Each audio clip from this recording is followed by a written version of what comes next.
survival. Are we together? Do I have a witness in the house? Okay, we're pursuing survival. And what I want to share very quickly today has to do with how do I ensure that I can spend more quality time with my family. I was doing a little research and I realized that Africa currently ranks #1 with child sexual abuse. In Europe, it's about 9.25%. In the Americas, it's about 10 to 12%. In Africa, 34.4%. That means we have more cases of child abuse going on here than anywhere else in the world. And it shocks me when I hear that the place where we are the least prepared for it, okay, is here in Africa as well, and in Nigeria. I understood as well that 30% of sexual offenders are family members. 60% fall into the category of friends of the family. The drivers, the cook, somebody who is always around.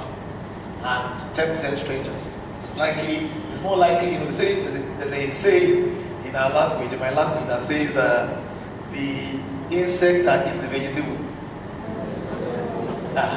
It's on the body of the vegetable. Okay, it's the same here as well. The problems are usually nearer home than you think. And it says half of child molesters are less than 31.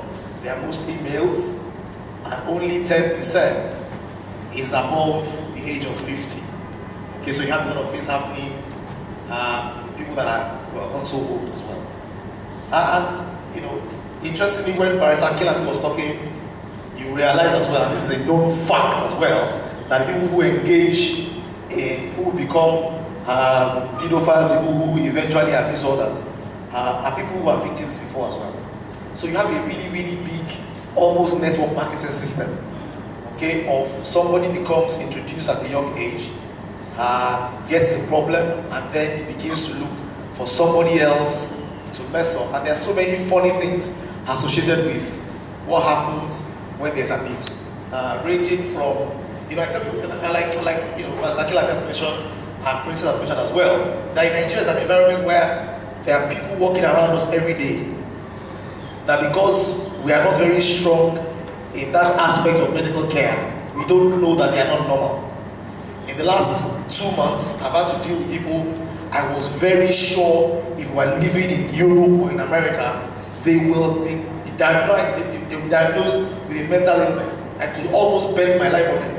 And this guy has a disorder, either some kind of compulsive disorder or there's something wrong with this person. And our environment is such that we don't know. Everybody is allowed to walk free. So far, they can still wear suit and tie, dress up and look nice. We don't know that there's something. I remember when I was young, there was a course my mom was studying, and I had to study with her.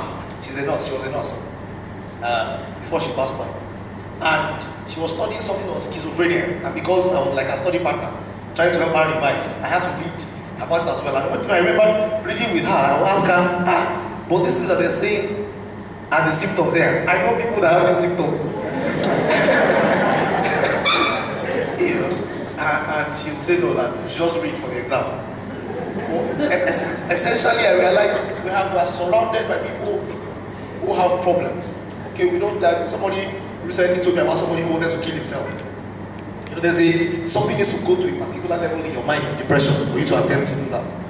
Sometimes manage it. Of course, reality is, if it's happened to people before, what do you expect? Someone was abused and the person wants to abuse others. It doesn't usually abuse one. Like she said, you find that many people scattered around society. What does that mean? It means one person is technically influencing 5 other people who will ultimately influence more people, and then it continues to go bigger. The problems associated with child sexual abuse are, poor self-esteem, dissociative anxiety disorders, stigmatization, neurosis, chronic pain, sexualized behavior.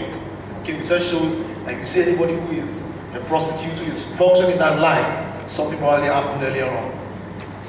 And so, okay, and we said 60% happen from people that are close by.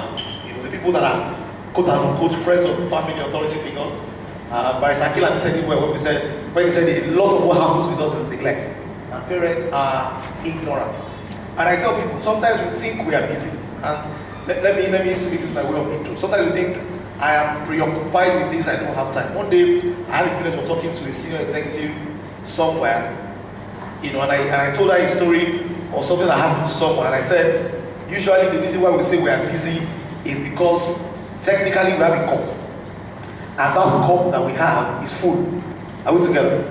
Now, if I have a cup that is full of water, can I put anything else inside it? Not likely. So if you come to me and my cup is full of water, I will tell you I am busy. My cup is full. But reality is, if I empty that cup, yes, and I rearrange my priorities and put big stones inside, I put small stones inside, I put sand inside, I will find out that I still able to pour the same water inside, and it still contain everything that it contained before. But what will have happened is, I had reorganized my priorities, I had emptied my cup, I was open to start again afresh. And then I discovered that my life was not really so busy after all.